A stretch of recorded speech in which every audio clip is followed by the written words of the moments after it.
राष्ट्रपति ट्रंप ने कहा कि आज ईरान से ऐतिहासिक समझौता हो सकता है जिससे हॉर्मुज़ जलडमरू मध्य खुलेगा और IRGC की परमाणु महत्वाकांक्षाएं खत्म होंगी। तेहरान इस घोषणा पर संदेह जता चुका है, तो क्या यह समझौता होगा? अगर हुआ तो इसमें क्या है? हम अब तक की सारी जानकारी का विश्लेषण कर रहे हैं और आज के यरूशलेम मिनट में क्या रहस्य बना हुआ है। JNS TV के यरूशलेम मिनट में स्वागत है। एलेक्स, राष्ट्रपति डोनाल्ड ट्रंप ने कहा कि अमेरिका और ईरान समझौता ज्ञापन पर हस्ताक्षर करेंगे। इस पर रविवार को हस्ताक्षर होने थे, लेकिन ईरानी इसे नकार रहे हैं और कह रहे हैं कि आज नहीं होगा। जब आप देखेंगे तब तक पता चल जाएगा कि हुआ या नहीं। राष्ट्रपति ट्रंप ने ट्रुथ सोशल पर पिछले कुछ दिनों में बहुत सारी पोस्ट की हैं, जिसमें उन्होंने कहा है कि हम ईरान और पूरे मध्य पूर्व के साथ भविष्य में लंबे समय तक काम करने के लिए उत्सुक हैं। उम्मीद है कि ये प्रक्रिया जल्दी और आसानी से पूरी होगी। अगर ऐसा नहीं होता तो ट्रंप शायद फिर युद्ध की धमकी देते, लेकिन हम अब उस स्थिति से आगे हैं। इजरायली प्रतिष्ठान का मानना है कि ट्रंप एक समझौते पर हस्ताक्षर करने की दिशा में आगे बढ़ रहे हैं। उन्हें पूरी उम्मीद है कि ये होगा, चाहे वो रविवार को हो या सोमवार को, ये देखना बाकी है। यहाँ निश्चित रूप से हर तरफ दिखावा और चालाकी हो रही है। हर पक्ष यह दिखाना चाहता है कि जो भी यहाँ हस्ताक्षरित होगा उसके वे विजेता हैं। इजराइल मानता है कि डोनाल्ड ट्रंप ने यहाँ फैसला कर लिया है और औपचारिक हस्ताक्षर करने वाले हैं। ये कई हफ्तों तक चली लगातार बातचीत और उठापटक के बाद आया है। हमने CNN की रिपोर्ट देखी जिसमें दिखाया गया कि डोनाल्ड ट्रंप ने संघर्ष विराम के बाद लगभग 37 बार कहा कि आप समझौते के करीब हैं, और फिर पिछले हफ्ते के आखिर तक हमने देखा कि दबाव बढ़ता जा रहा था। हमने अपाचे हेलीकॉप्टर गिरते और जवाबी कार्रवाई देखी, फिर खार्क द्वीप पर कब्जा और सैन्य कार्रवाई की धमकियां देखी। मुझे लगता है कि इजराइल में कई लोगों ने सोचा जब ईरान ने इजराइल पर 24 बैलिस्टिक मिसाइलें दागी। इजराइल ने कहा कि ट्रंप का धैर्य खत्म हो रहा था और हम फिर से अमेरिका व ईरान के बीच सीधे सैन्य संघर्ष की ओर बढ़ रहे थे। अब जो हम देख रहे हैं वो है कि उस घटना ने शायद ऐसी परिस्थितियां बना दी जिससे ईरानियों को लगा कि उन्होंने इस प्रक्रिया को पहले ही जितना हो सका खींच लिया था। अगर वे चाहते हैं कि अमेरिका फिर से हवाई अभियान ना शुरू करे तो उन्हें अब समझौते पर हस्ताक्षर करने होंगे। लगता है यही हो रहा है। इस हफ्ते 2 दिन ट्रंप और अमेरिकियों ने ईरान पर हमला किया। फिर तीसरे दिन ट्रंप ने और बड़ा हमला करने की बात कही। शायद वो बुधवार या गुरुवार था, और फिर अचानक आखिरी मिनट में सब कुछ रद्द कर दिया गया। सही है, लेकिन अब सवाल यह है कि हम किस चीज पर उनके साइन करने की बात कर रहे हैं, है ना? आप सुन रहे हैं कि युद्ध खत्म करने के लिए समझौते पर हस्ताक्षर हो रहे हैं। ट्रंप बोले युद्ध खत्म हो गया। असल में 60 दिन के युद्ध विराम समझौते पर हस्ताक्षर हो रहे हैं, जिसमें तुरंत होर्मुज़ जलडमरू मध्य खोलने की बात है।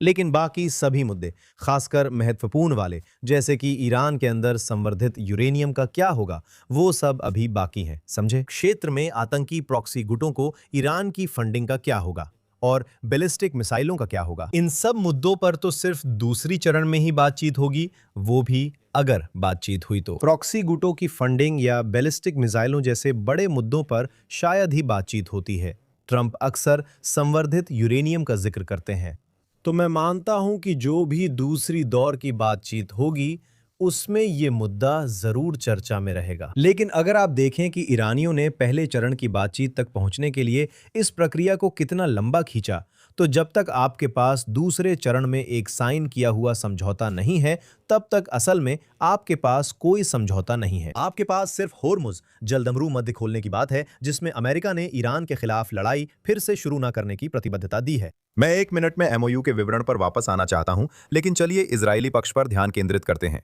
सवाल ये उठ रहा है कि क्या राष्ट्रपति ट्रंप और प्रधानमंत्री नेतन्याहू ईरान को लेकर सहमत हैं? एक्सियोस की रिपोर्ट में कहा गया था कि नेतन्याहू को इस समझौते की जानकारी नहीं थी। राष्ट्रपति ट्रंप और प्रधानमंत्री नेतन्याहू ने जोर दिया कि ईरान को किसी भी हालत में परमाणु हथियार नहीं मिल सकते या बना सकता है। लेकिन ये कहने के बावजूद अभी भी कई अन्य मुद्दे बाकी हैं। मैं कहूंगा इसमें गलती ये है कि इजराइल को अंधेरे में रखा गया। राष्ट्रपति और प्रधानमंत्री लगभग रोजाना बात कर रहे हैं और आप निश्चिंत रहिए कि प्रशासन के उच्च स्तर लगातार संपर्क में हैं। तो ऐसा कुछ भी नहीं हो रहा है जिसके बारे में दूसरी तरफ को पता ना हो। तो आप कह रहे हैं कि यह भी बिना स्रोत वाली रिपोर्ट है? अच्छा, एक्सियोस। बिल्कुल, लेकिन बराक रविद और एक्सियस जो यहाँ रिपोर्ट कर रहे हैं उसमें जो सही बात है वो ये है कि इस डील पर सहमति नहीं है। सही है। राष्ट्रपति ट्रंप यह डील मुख्य रूप से घरेलू कारणों और तेल की कीमतें कम करने के लिए चाहते हैं। 4 जुलाई वीकेंड पर ट्रंप का 80वां जन्मदिन समारोह होगा। वर्ल्ड कप एक डील के साथ मिड टर्म चुनावों में जाना, ये युद्ध लंबा ना चले, वो कहना चाहता है। मैंने आपको बताया था कि ये एक अभियान है, ये कोई अंतहीन युद्ध नहीं है। ये उनमें से एक नहीं है जिन्हें वो लोग हमेशा चलते रहने वाले युद्ध कहते हैं। लेकिन इजराइल और नेतन्याहू इस समझौते से खुश नहीं हैं।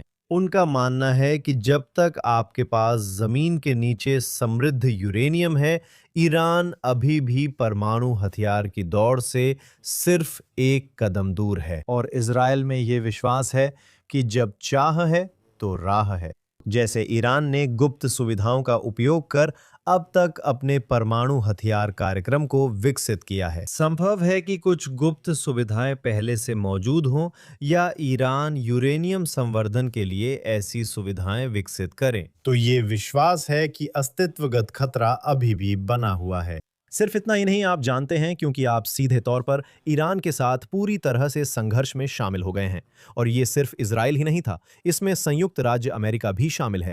असल में आपने ईरानियों को उनके परमाणुकरण की ओर दौड़ने की इच्छा के और करीब पहुंचा दिया है, क्योंकि वही उनकी अंतिम रोकथाम है ना? वही उनकी सबसे बड़ी हथियार है। तो इजराइल में ये भावना है कि उन 6 हफ्तों में उन्होंने वाकई बहुत कुछ किया। लेकिन जब तक वह शासन अभी भी कायम है, जब तक समृद्ध यूरेनियम वहां है, वे ये नहीं मानते कि ईरानी, जैसा कि ट्रंप कहते हैं, अब परमाणु हथियार नहीं चाहते, बल्कि आप अब भी एक बड़े खतरे में हैं। युद्ध विराम। संयुक्त राज्य अमेरिका और इजराइल की ईरान में कार्रवाई करने की क्षमता दोनों को कमजोर करता है, खासकर जब उन्हें अपने अस्तित्व की सुरक्षा पर खतरा लगे। एलेक्स, जैसा आपने कहा, यह अंतिम परमाणु संधि नहीं है, बल्कि शत्रुता खत्म करने का प्रारंभिक ढांचा है। आइए एमओयू के विवरण देखें, जिनके अनुसार ईरान प्रतिबद्ध होगा। मेरा मतलब है कि ईरान परमाणु हथियारों से रोकने को प्रतिबद्ध होगा और यह समझौता नई बातचीत शुरू करेगा। यह सिर्फ शुरुआत है, जिसका मकसद ईरान की यूरेनियम संवर्धन क्षमता खत्म करना और इस मुद्दे को सुलझाना है। आपने संवर्धित यूरेनियम भंडार का जिक्र किया। अमेरिका ईरान के मिसाइल कार्यक्रम और प्रॉक्सी समूहों के समर्थन पर प्रतिबंध लगाने की कोशिश कर रहा है, यह बताया गया है, और हम इस पर चर्चा करना चाहते हैं। ईरान हॉर्मुज जलडमरू मध्य खोलेगा। शुरुआत में लगता है कि समझौते पर हस्ताक्षर के तुरंत बाद प्रतिबंधों में राहत और ईरान की जमी हुई धनराशि तक पहुंच मिल सकती है, और यह भी एक महत्वपूर्ण सौदा है, या यूं कहूं कि सौदे की एक महत्वपूर्ण बात है। क्या अमेरिका वैसे ही करेगा जैसे ओबामा प्रशासन ने किया था? मुझे नहीं पता। मैं डोनाल्ड ट्रंप को किसी भी तरह से ईरान को पैसों के पैलेट भेजते हुए नहीं देख सकता। लेकिन क्या अभी ईरानी फंड्स को आसान बनाना या इस पर बात करना जल्दबाजी होगी? साथ ही बैलिस्टिक मिसाइलों, ईरानी प्रॉक्सी, हिजबुल्लाह और अन्य आतंकी संगठनों पर भी चर्चा करें। खैर, निश्चित रूप से ईरान इस समझौते में बिना किसी वजह के शामिल नहीं हो रहा है ना? वे हफ्तों और हफ्तों तक बातचीत को खींचते आ रहे हैं, तो जाहिर है कि उन्हें वही मिल रहा है जो वे चाहते हैं। अब सबसे पहली चीज जो वे चाहते हैं वो है संयुक्त राज्य अमेरिका से बुनियादी गारंटी कि वे उन पर बमबारी नहीं करेंगे। यही सबसे पहली बात है। लेकिन निश्चित रूप से वे जो ढूंढ रहे हैं वो है पैसा। आप जानते हैं, जो आर्थिक नाकाबंदी ट्रंप ने लगाई थी स्ट्रेट ऑफ हॉर्मुज को बंद करके, वो वास्तव में ईरानी शासन का गला घोट रही थी। और इजराइल में भी ये भावना थी कि ठीक है, आप सैन्य अभियान फिर से शुरू नहीं करना चाहते, ठीक है, आर्थिक नाकाबंदी जारी रखो, प्रतिबंधों को जितना सख्त हो सके उतना सख्त रखो, और शायद आप इस शासन के पतन से केवल कुछ हफ्ते दूर हैं।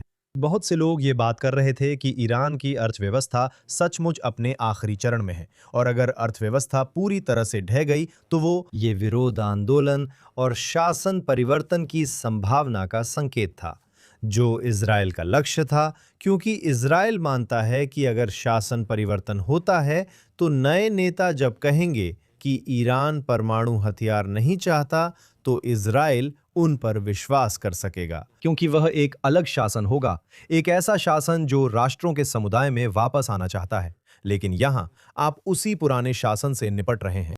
जब आप एमओयू के विवरण की बात करते हैं तो ट्रंप नकद पैलेट्स नहीं भेजेंगे, क्योंकि उन्होंने परमाणु हथियार प्राप्त करने के खिलाफ तर्क दिया था। ओबामा के समय नगद पैलेट्स भेजे गए थे, लेकिन अब आप देखेंगे कि इन कड़ी की गई कुछ पाबंदियों को हटाया जाएगा। हमने इस हफ्ते पहले ही रिपोर्ट्स देखी हैं कि संयुक्त अरब अमीरात, जो लगभग 10 अरब डॉलर रोक कर बैठा था, जो अन्यथा ईरान को ट्रांसफर किए जाने थे, वो फंड्स जारी कर सकता है। आप देख सकते हैं कि क्षेत्र के अन्य देश जैसे कतर ईरान को लोन, गिफ्ट या किसी भी रूप में फंड भेज सकते हैं। पैसे को अलग अलग जगहों से इधर उधर किया जा सकता है।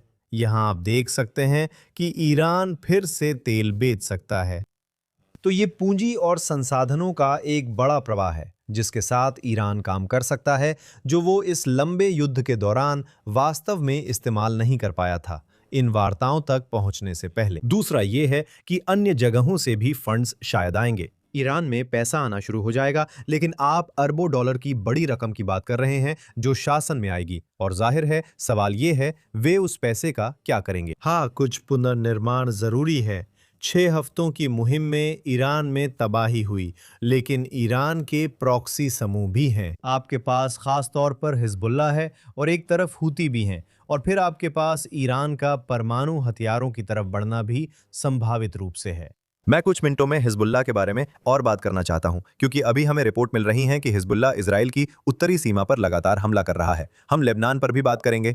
एक्सियोस के अनुसार यूरेनियम मुद्दे पर राष्ट्रपति ट्रंप ने सहमति दी कि एक विकल्प ये है कि ईरान में ही यूरेनियम भंडार का संवर्धन स्तर संयुक्त राष्ट्र निरीक्षकों की निगरानी में घटाया जा सकता है। हमने पहले भी देखा है कि संयुक्त राष्ट्र के निरीक्षक या तो अयोग्य रहे हैं या ईरान के परमाणु कार्यक्रम को संभाल नहीं पाए।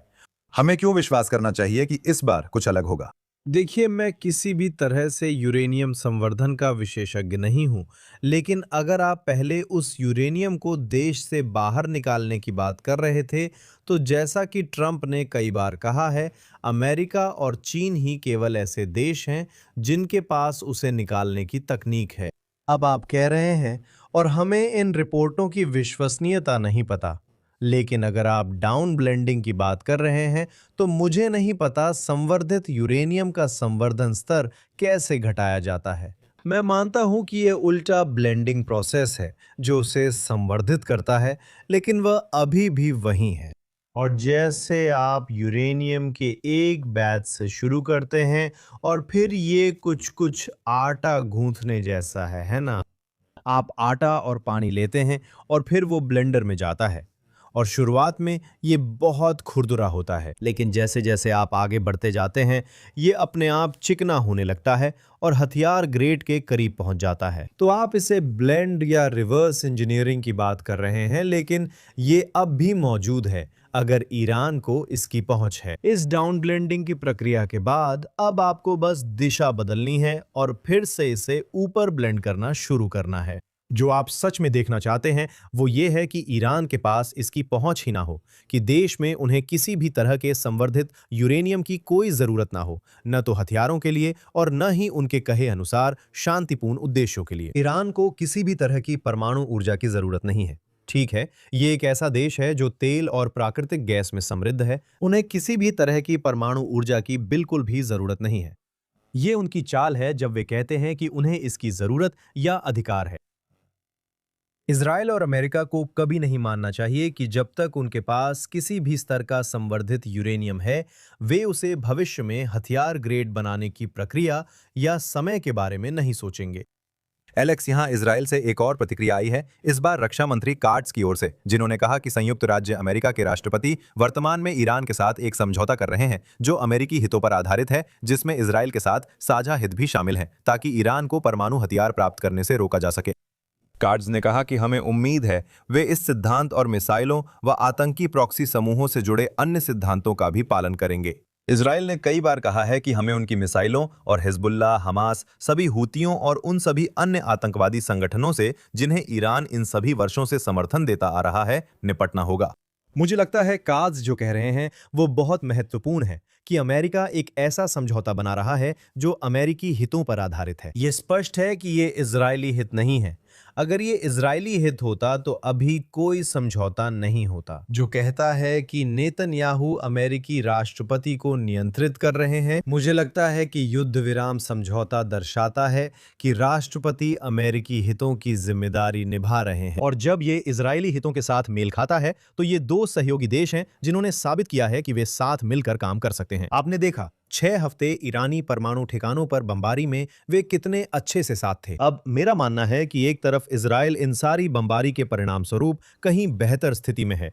हम ये नहीं कह सकते कि 6 हफ्ते का अभियान बेअसर था, वो पूरी तरह से प्रभावी था। इसने सभी ज्ञात परमाणु ठिकानों और ईरान की अधिकांश बैलिस्टिक मिसाइलों को निशाना बनाया। सिर्फ भंडारगृह ही नहीं, वे उत्पादन केंद्र भी जहां और मिसाइलें बन रही थीं। तो सुरक्षा के स्तर पर तत्काल सुरक्षा खतरे के लिहाज से निश्चित रूप से खतरा कम हुआ है। ये तो छोड़िए कि आप ये समझौता कर रहे हैं और ये भी कि एक दूसरा समझौता भी तय करना बाकी है। मुझे लगता है कि इससे ईरान द्वारा इजराइल के खिलाफ कार्रवाई करने के खतरे की तात्कालिकता काफी हद तक कम हो जाती है। तो ये तो निश्चित है, लेकिन साथ ही फिर भी क्योंकि स्थिति ने, मेरा ख्याल है सही शब्द है, भड़क उठी या इतनी तेजी से बढ़ गई कि अब कोई वर्जनाएं नहीं बची, अब कोई लाल रेखाएं नहीं बची जिन्हें पार नहीं किया जा सकता। तो मुझे लगता है कि यहाँ काम अभी पूरा नहीं हुआ है। मुझे लगता है असली दिलचस्पी कैट के उद्धरण के दूसरे हिस्से में है। उन्होंने कहा कि इजराइल को भविष्य में भी स्वतंत्र रूप से काम करने की क्षमता रखनी चाहिए ताकि हम ईरान को परमाणु हथियार से रोक सकें। प्रधानमंत्री बेंजामिन नेतन्याहू और मैंने आईडीएफ को उसी अनुसार तैयारी का निर्देश दिया है। आप जानते हैं, इसलिए ये समझना बहुत जरूरी है कि जो एमओयू साइन किया जा रहा है वो अमेरिका और ईरान के बीच साइन किया जा रहा है। बिल्कुल, इजराइल इस समझौते का किसी भी तरह से हिस्सा नहीं है। अब निश्चित रूप से संयुक्त राज्य अमेरिका के राष्ट्रपति इजराइल पर काफी दबाव डाल सकते हैं। संयुक्त राज्य अमेरिका के राष्ट्रपति खुश नहीं होंगे अगर इजराइल कल ईरान पर बमबारी करे, लेकिन ऐसा नहीं होने वाला।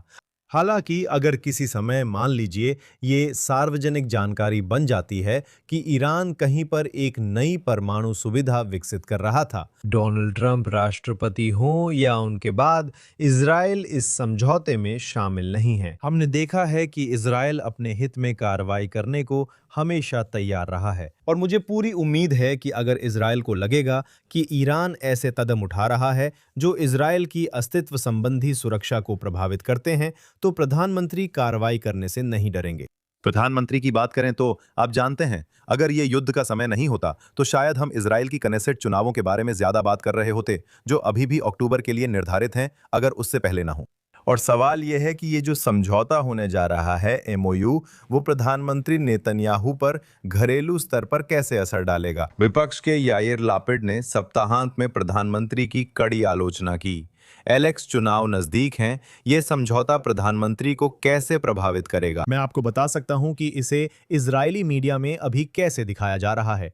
इसे प्रधानमंत्री नेतन्याहू के लिए एक बड़ी हार के रूप में दिखाया जा रहा है। इजरायली प्रेस मूल रूप से ये दिखा रही है कि नेतन्याहू ने राष्ट्रपति ट्रंप का समर्थन खो दिया है, आप जानते हैं। और वहां वे जो करना चाहते हैं वो ये है कि वे सभी उपलब्धियों को खत्म कर दें या उन सभी उपलब्धियों की अनदेखी करें क्योंकि आपके पास था। क्या इजराइल के इतिहास में सबसे बड़ी कूटनीतिक उपलब्धि ये थी कि अमेरिका ने पिछले जून 12 दिन की जंग के दौरान फोर्डो परमाणु रिएक्टर पर बमबारी की होती?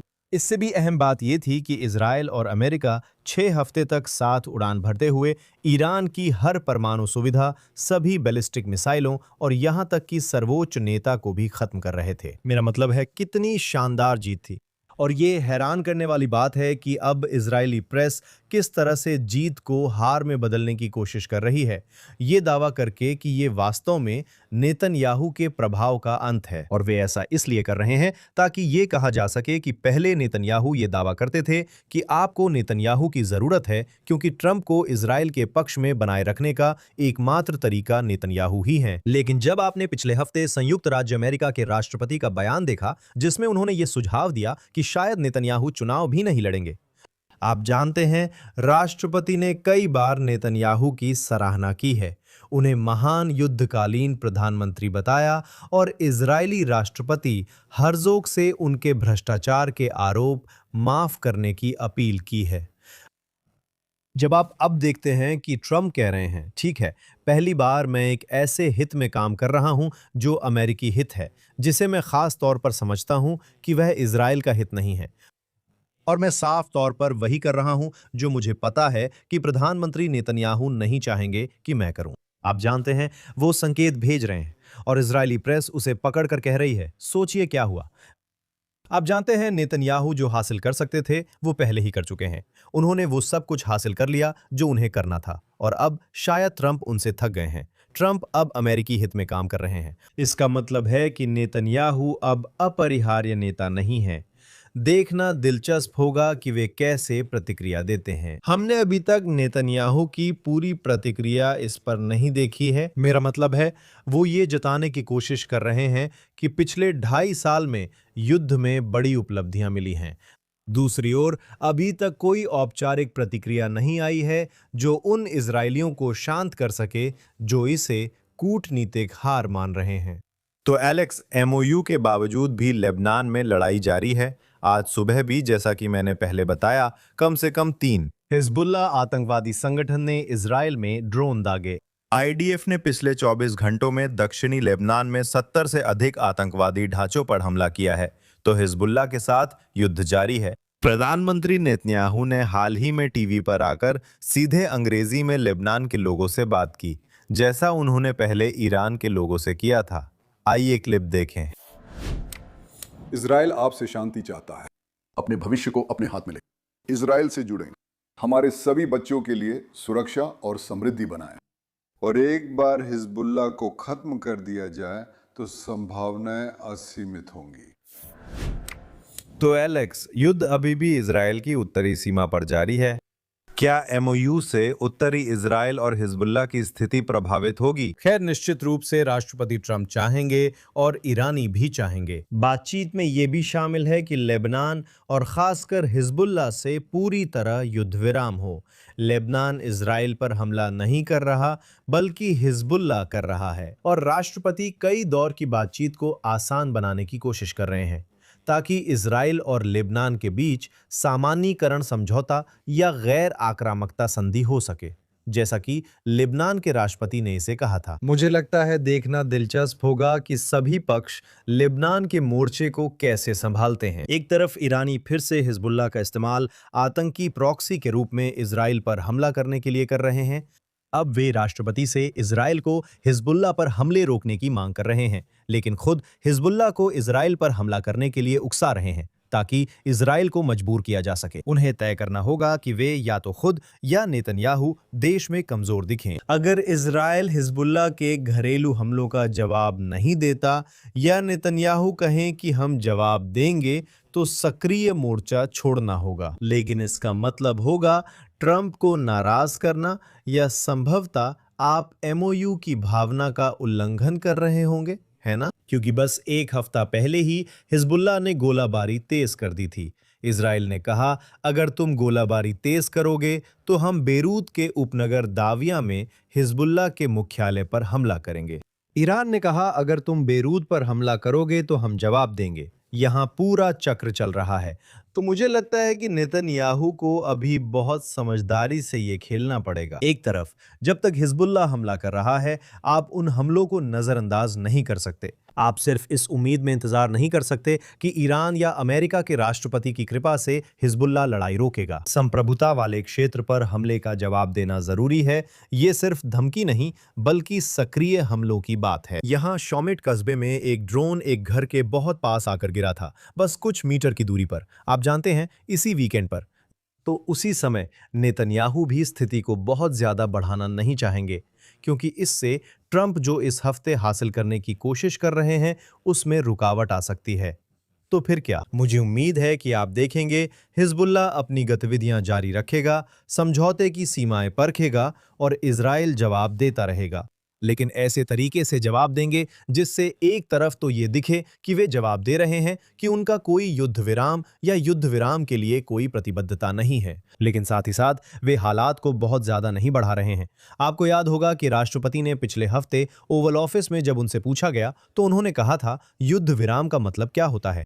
मुझे लगता है नेतन्याहू ने मजाक में कहा, माफ कीजिए, ट्रंप ने कहा, युद्ध विराम तब होता है जब गोलीबारी कम हो जाती है, यानी सीमित। ठीक है। तो मुझे लगता है कि आप देखेंगे कि इजराइल हिजबुल्लाह के साथ लड़ाई को फिलहाल धीमी आंच पर रखेगा, कम से कम जब तक आप इस हस्ताक्षर समारोह से आगे नहीं बढ़ते।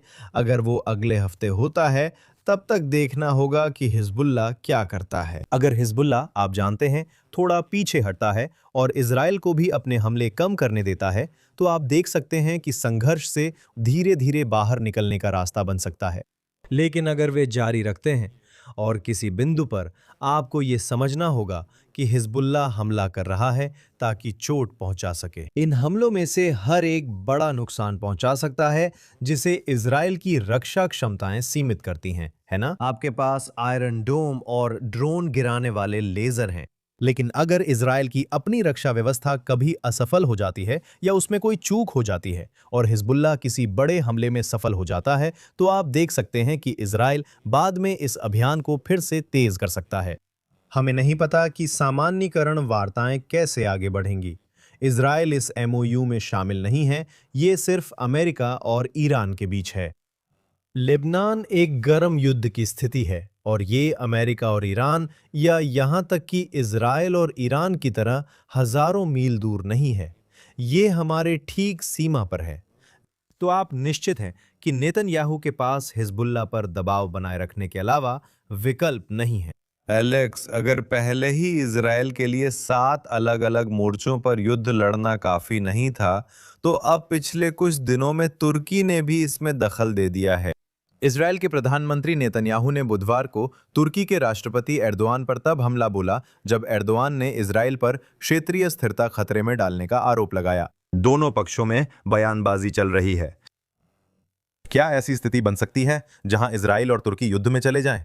मेरा मतलब है, क्या हमें अभी यही चाहिए? क्या अभी यही जरूरी है? लगता है इस हफ्ते तुर्की ने इजराइल के खिलाफ कई बार भड़काऊ बयान दिए हैं। देखिए, ये भड़काऊ बयानबाजी दरअसल इस कोशिश का हिस्सा है कि वो भी अपनी तरफ से वार कर सकें, क्योंकि ऐसा लग रहा है कि ये युद्ध अब खत्म होने की ओर बढ़ रहा है। ये उनका तरीका है कहने का कि जंग इजराइल की गलती थी, जबकि ये घटनाओं को तोड़ मरोड़ कर पेश करना है। 7 अक्टूबर को इजराइल पर और फिर हिजबुल्लाह ने भी बिना उकसावे के हमला किया।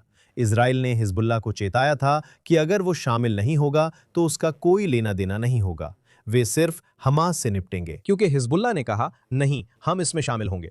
हूथी के साथ भी यही हुआ, वे भी इसमें शामिल हो गए। इस जंग के दौरान इजराइल पर 7 अलग-अलग मोर्चों से हमला हुआ। इनमें कुछ मोर्चे जैसे हमास तुर्की द्वारा समर्थित हैं। जब आप क्षेत्रीय अस्थिरता की बात करते हैं तो आप जानते हैं, एर्दोगान वही थे जिन्होंने ये पहचाना कि सीरियाई राष्ट्रपति बशर असद एक खास तौर पर कमजोर स्थिति में है, एक तरफ ईरान के कमजोर होने से और दूसरी तरफ हिजबुल्लाह के कमजोर होने से। उन्हीं लोगों ने अल शरा का समर्थन किया कि वो सीरिया जाकर वहां का नियंत्रण संभालें। अल शरा एक प्रॉक्सी हैं। मेरा मतलब है, चिंता ये है कि अल शरा तुर्की का प्रॉक्सी है। बशर असद के पतन से तुर्की की रणनीतिक स्थिति यहां मजबूत हुई है और वो नेतन्याहू पर भी दबदबा दिखा रहे हैं, और साथ ही एर्दोगान भी राष्ट्रपति ट्रंप के साथ करीबी संबंध बनाए रखने की कोशिश कर रहे हैं। और संभवतः एर्दोगान के बयानों की इजराइल क्षेत्रीय स्थिरता को खतरे में डाल रहा है ने ट्रंप को नेतन्याहू पर अधिक दबाव डालने को प्रेरित किया। ये पूरा क्षेत्रीय समीकरण है। मुझे नहीं लगता कि इजराइल तुर्की से तुरंत युद्ध करेगा। बिल्कुल। जब हम पूरे मामले को देखें और पता न हो कि ईरान कैसे प्रतिक्रिया देगा, मान लें ट्रंप ईरानियों को वही दे दें जो वे चाहते हैं। ईरानी अभी भी असाधारण रूप से कमजोर हैं। उनके समर्थित गुट और अर्थव्यवस्था भी कमजोर हो गए हैं। उनके पास जो बैलिस्टिक मिसाइलें थीं, उनकी संख्या कम हो गई है। उनके परमाणु संयंत्र, आप जानते हैं, सभी को नुकसान पहुंचा है। ईरान अब भी यहां घायल जानवर की तरह है। चाहे ट्रंप उन्हें जीवन दान दें। हमें नहीं पता आगे क्या होगा, लेकिन वे अब वो क्षेत्रीय प्रभुत्व नहीं रहे जिसकी वे 7 अक्टूबर से पहले चाह रखते थे। इससे एक शक्ति शून्य पैदा होता है जिसे कौन भरना चाहता है। तो आप नए मुस्लिम ब्रदरहुड गठबंधन को देख रहे हैं जिसमें कतर, तुर्की और शायद मिस्र हैं। और आप देख सकते हैं कि हमास जो एक सुन्नी मुस्लिम संगठन है जो ईरानी शिया अर्धचंद्र के साथ जुड़ा हुआ था। आप जानते हैं, रणनीतिक कारणों से यह वास्तव में वापस अपने अधिक स्वाभाविक धार्मिक गठबंधन की ओर जा सकता है, यानी मुस्लिम ब्रदरहुड का सदस्य होने के नाते वो फिर से मिस्र, कतर और तुर्की के साथ जुड़ सकता है। तो आप जानते हैं यहाँ खतरा है। एर्दोगन अपने बयानों से साफ कर रहे हैं कि वो उस जगह को भरना चाहते हैं जो एक कमजोर ईरानी पहुंच के कारण छोड़ा जा रहा है, ताकि एक नया सुन्नी ध्रुव बनाया जा सके जो मूल रूप से आग का घेरा बना रहा है, ठीक वैसे ही जैसे ईरान ने मध्य पूर्व के चारों ओर किया था। तुर्की पर चर्चा बाद में होगी, अब मैं आगे बढ़ना चाहता हूं। इसे मैं कर्मा मानता हूं। अंतर्राष्ट्रीय आपराधिक न्यायालय के मुख्य अभियोजक करीम खान को सदस्य देशों द्वारा उनके भविष्य पर होने वाले मतदान तक निलंबित किया गया है। अदालत की शासी निकाय का कहना है कि उनके खिलाफ यौन उत्पीड़न के आरोपों की जांच के बाद यह फैसला लिया गया है।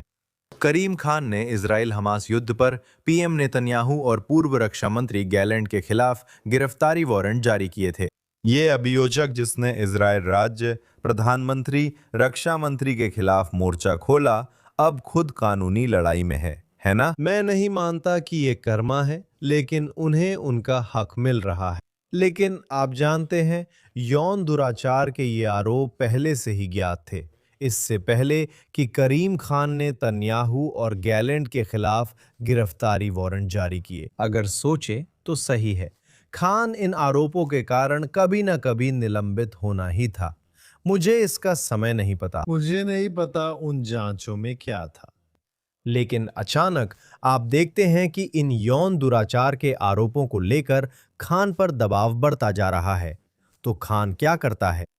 वो पलटता है और वो तेजी से नेतन्याहू और गोलान के खिलाफ आरोपों को आगे बढ़ाता है, यहां तक कि बिना आगे बढ़े भी, और इजराइल का निमंत्रण स्वीकार कर गाजा में असल में क्या हो रहा है ये जांचने भी नहीं जाता। खान कहते हैं, मेरे पास वक्त नहीं, आप जानते हैं, और इसलिए मुझ पर जो दबाव है उसे वापस मोड़ने के लिए मुझे वही करना होगा जो पूरी अंतर्राष्ट्रीय समुदाय चाहती है, यानी नेतन्याहू और गोलान के खिलाफ ये गिरफ्तारी वारंट जारी करना। वो ध्यान भटकाने की कोशिश कर रहे हैं। दूसरी तरफ उनके पास खोने को कुछ नहीं है, ये उनका आखिरी कदम होगा। तो उनकी विरासत क्या बनेगी? क्या उनकी विरासत ये होगी कि वो यौन दुराचार करने वाले के रूप में जाने गए, या उनकी विरासत ये होगी कि उन्होंने नेतन्याहू के लिए गिरफ्तारी वारंट जारी किया? तो जब ये सब सामने आने लगा, करीम खान ने मेरी राय में सबसे भ्रष्ट तरीके से नेतन्याहू और गोलान के खिलाफ ये गिरफ्तारी वारंट आगे बढ़ा दिए।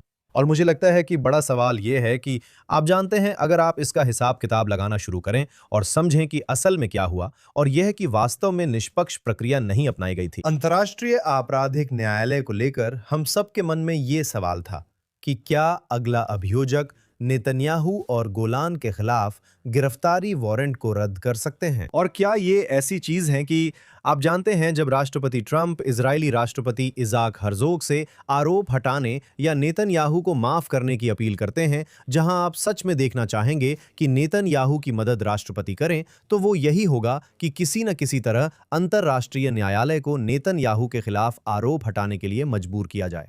इस बीच जो हम देख रहे हैं वो ये है कि अंतर्राष्ट्रीय आपराधिक न्यायालय संभावित रूप से अतिरिक्त आरोप लगाने की तैयारी कर रहा है। कुछ हफ्ते पहले ही ऐसी रिपोर्ट्स आई थीं कि आपराधिक न्यायालय वित्त मंत्री बेजालेल स्मोट्रिच के खिलाफ जांच कर रहा है और गिरफ्तारी वारंट जारी करने पर विचार कर रहा है। सही है। तो अगर आप ऐसी स्थिति तक नहीं पहुंचते जहां ये गिरफ्तारी वारंट रद्द कर दिए जाएं, तो समझिए ये बस शुरुआत है।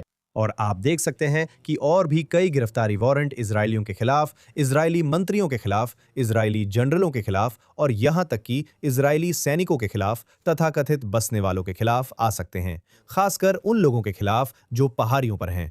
तो आप जानते हैं, मुझे लगता है कि ये एक बहुत बहुत खतरनाक स्थिति है, और इसका मतलब ये है कि करीम खान पूरे समय समझौता किए हुए थे। हाँ, अब उन्हें सस्पेंड किया गया है। आगे देखते हैं क्या होता है। हाँ, इसमें कोई शक नहीं कि वो समझौता किए हुए थे और ये कहानी आगे भी जारी रहेगी। देखते हैं वे क्या कार्रवाई करते हैं। एलेक्स, इस हफ्ते की सबसे अहम खबर है कि हम यरूशलेम में होने वाले दूसरे वार्षिक JNS इंटरनेशनल पॉलिसी समिट के अंतिम चरण में हैं। ये समिट यरूशलेम में हो रहा है, जो इजराइल राज्य और यहूदी लोगों की शाश्वत राजधानी है। अगले रविवार से 3 दिन का सम्मेलन शुरू होगा। इतने महत्वपूर्ण वक्ता हैं, वाकई अविश्वसनीय लाइनअप है। मैंने आज सुबह देखा। क्या हो रहा है? बस एक हफ्ते से कम बचा है। मैं कहूंगा कि कुछ दिन पहले तक भी हमें ये यकीन नहीं था कि सुरक्षा स्थिति हमें सम्मेलन करने की अनुमति देगी या नहीं। याद है, हमने शो में बताया था कि ईरान ने पिछले हफ्ते 24 बैलिस्टिक मिसाइलें दागी। हाँ, आप जानते हैं, इजराइल एक बड़े जवाबी अभियान की तैयारी कर रहा था। तो इससे इजराइल और संयुक्त राज्य अमेरिका फिर से, आप जानते हैं, हफ्तों तक चलने वाले सैन्य संघर्ष में उलझ सकते थे। अब शो की शुरुआत में जिस घोषणा की हमने बात की थी, उससे ये साफ है कि ट्रंप ईरान के साथ ये MOU साइन करना चाहते हैं कि कम से कम अगले हफ्ते तक सब कुछ शांत रहेगा। हम पूरी रफ्तार से बढ़ रहे हैं। होम फ्रंट कमान के मुताबिक एयरपोर्ट खुला है।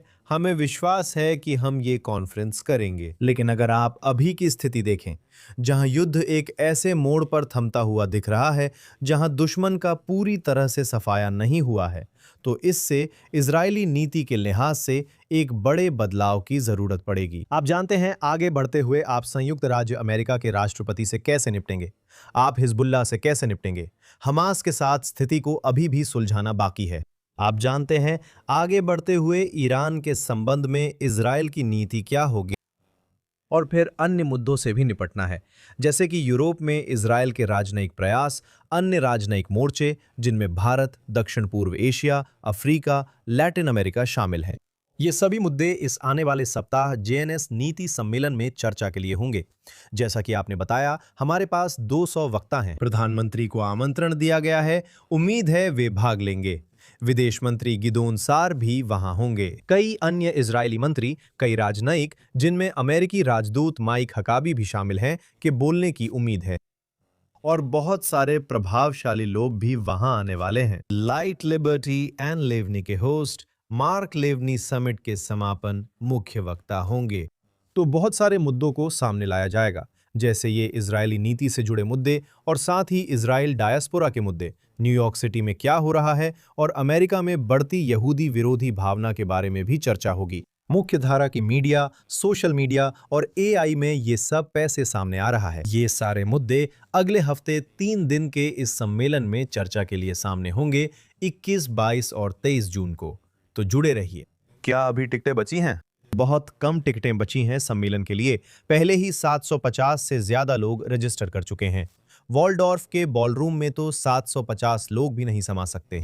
तो आप जानते हैं, मुझे लगता है कि अब हमारे पास वाकई में आखिरी टिकटें ही बची हैं, लेकिन इसे ऑनलाइन भी स्ट्रीम किया जाएगा। मुख्य प्लेनरी और शाम की प्लेनरी YouTube और हमारे चैनल के जरिए लाइव स्ट्रीम की जाएंगी। मुझे लगता है कि आप समिट का कुछ हिस्सा केबल पर भी देख पाएंगे, I24 चैनल पर। और फिर हमारे शानदार वीडियो टीम द्वारा सम्मेलन के दौरान साइडलाइन पर लिए जा रहे बहुत सारे इंटरव्यू भी समिट के बाद के दिनों में YouTube चैनल पर अपलोड किए जाएंगे। तो वॉल्डॉर्फ एस्टोरिया से बहुत सारा कंटेंट तैयार किया जा रहा है और हमें उम्मीद है कि हर कोई इसे अपने घर पर देख सकेगा। आप वहां होंगे? ईश्वर ने चाहा तो मैं भी वहां रहूंगा। वे मोबाइल स्टूडियो बनाकर प्रसारण वॉल्डॉर्फ शिफ्ट करेंगे। मैं इंतजार कर रहा हूं। JNS पॉलिसी समिट व इंटरनेशनल पॉलिसी समिट 1 हफ्ते बाद आ रही हैं। जरूर देखें। यरूशलेम मिनट में आज इतना ही। समिट में मिलेंगे जॉश हैस्टन, JNS संवाददाता, CEO एलेक्स ट्रेमन के साथ। सुनिश्चित करें कि आप JNS टीवी पर जाएं इस शानदार कंटेंट के लिए। मैं JNS टीवी में पर्दे के पीछे काम करने वाले सभी लोगों का धन्यवाद करना चाहता हूं। हमें सुपर थैंक्स दें, सब्सक्राइब करें और jns.org पर जाएं ताकि इजराइल, मध्य पूर्व और यहूदी जगत की ताजा खबरें मिले। समिट में मिलेंगे। शानदार सप्ताह की शुभकामनाएं। हम अगले हफ्ते सिर्फ JNS टीवी के जेरूसलम मिनट में मिलेंगे।